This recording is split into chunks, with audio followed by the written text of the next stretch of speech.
আজকে এই একটা ডিম আর একটা পেঁয়াজ দিয়ে আমি দেখাবো একদম নতুন স্টাইলে ডিম ভুনা মশলা। তো দেখো, প্রথমে আমার লেগেছে পেঁয়াজ আর তেজপাতা। তো পেঁয়াজটা আমি একটু বড় সাইজে নিয়ে নিয়েছিলাম। তো আমি একটা ফ্রাই প্যানে একটু তেল নিয়ে নিলাম, সর্ষের তেল। তাতে দিয়ে দিলাম একটা তেজপাতা। তো এবার বড় সাইজের পেঁয়াজ, তাই বেশ কিছুটাই পেঁয়াজ হবে। এই রেসিপিটা তোমাদের জানা না থাকলে অবশ্যই আজকে দেখে একবার বাড়িতে ট্রাই করবেন, দেখবেন বারবার খেতে ইচ্ছে করবে। তো পেঁয়াজটা একটু নাড়াচাড়া করে আমি নরম করে নেব। যখন একটু লালচে লালচে কালার চলে আসবে তখন আমি দিয়ে দেব সামান্য লবণ আর আদা রসুন বাটা।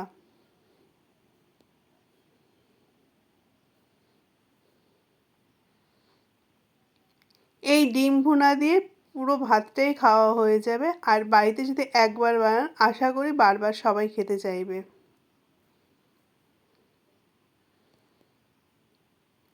তো দেখতেই পাচ্ছ তেল ছেড়ে দিয়েছে। তো এবার আমি রান্নার মশলাগুলো সব দিয়ে দেবো। দিয়ে দিলাম হলুদ গুঁড়ো, লঙ্কার গুঁড়ো, ধনের গুঁড়ো, আর দিয়ে দিলাম সামান্য একটু কাশ্মীরি লাল লঙ্কার গুঁড়ো। তো এইভাবে আমি পুরো মশলাটাকে নাড়াচাড়া করব, যাতে পুরো পেঁয়াজের সাথে আদা রসুন মশলা পুরো মিশে যায়। তো এবার দিয়ে দেবো অল্প একটু জল, যেহেতু মশলাটা কষবে। তো আবার একটু নাড়াচাড়া করে নেব।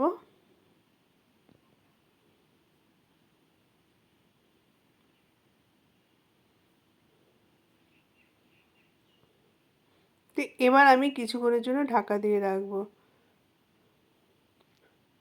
আগে তোমরা যদি কখনো এই রান্নাটি না খেয়ে থাকো তো অবশ্যই বাড়িতে একবার ট্রাই করো, দেখবে বারবার মন চাইবে যে এই খাবারটা খেতে। খুব অল্প উপকরণ দিয়েই তৈরি হয়। তো এর জন্য আমার মেন লাগছে ভিনিগার। তো আমি অল্প একটু ভিনিগার দিয়ে দিলাম, কারণ এই ভুনা মশলার ভিনেগারটাই স্বাদ ফিরিয়ে নিয়ে আসবে। আবার খুব বেশি দেবে না, তাহলে বেশি টক হয়ে গেলেও ভালো লাগবে না। তো আবার ভালো করে নাড়াচাড়া করে মিশিয়ে নিলাম, নিয়ে আবার বেশ কিছুক্ষণ ঢাকা দিয়ে রাখবো। তো দেখতেই পাচ্ছ উপর দিয়ে সুন্দর তেল ছেড়ে দিয়েছে। আবার কিছুক্ষণের জন্য আমি নাড়াচাড়া করব। যেহেতু এটা আমি ডিম ভুনা মশলা করছি, সেই জন্য এই মশলাটাকে আমি খুব ভালো করে নাড়াচাড়া করব, খুব বেশি জল দেওয়া যাবে না। তো দেখতেই পাচ্ছ সুন্দর একটা রং এসছে, আর তেজপাতা আর ভিনিগার দেওয়ার ফলে সুন্দর একটা গন্ধ বার হচ্ছে। আপনারা যদি আগে এই রকম রান্না না খেয়ে থাকেন আজই ট্রাই করুন, আর বিশ্বাস করুন ভীষণ ভালো লাগবে। এটা দিয়েই পুরো গরম ভাত খাওয়া হয়ে যাবে। তো আবারও আমি কিছুক্ষণের জন্য ঢাকা দিয়েছিলাম। আবার ঢাকনাটা খুলে আমি খুব ভালো করে নাড়িয়ে চাড়িয়ে নেব।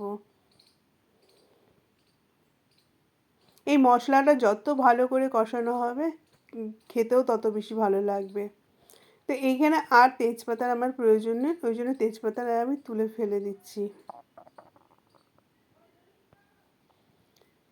তো এবার আমি ডিমটাকে ভালো করে ফিটিয়ে নেব।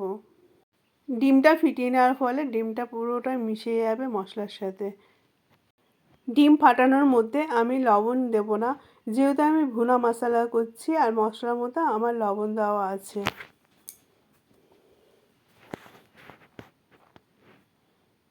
তো এবার মশলাটা আমি দেখব। দেখতে পাচ্ছ পুরো মশলাটা আমার রেডি হয়ে গেছে, আর উপর দিয়ে সুন্দর তেলও ছেড়ে দিয়েছে। তো যখন মশলার এইভাবে রঙটা চেঞ্জ হয়ে যাবে তখন বুঝতে পারবেন যে আমাদের মশলাটা পুরো রেডি হয়ে গেছে। তো এবার আমি ডিমটা দিয়ে দেব। এবার খুব ভালো করে মশলার সাথে মিশিয়ে নিতে হবে, যাতে কোথাও দানা দানা পেকে না যায়।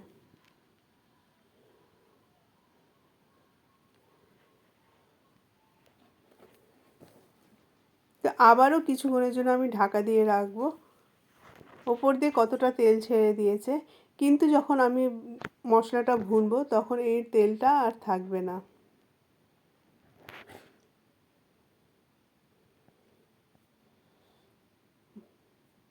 তো তোমরা একবার বানিয়ে খেয়ে দেখো, এই খাবারটা এত স্বাদ, একবার বানালে বারবার খেতে ইচ্ছে করবে।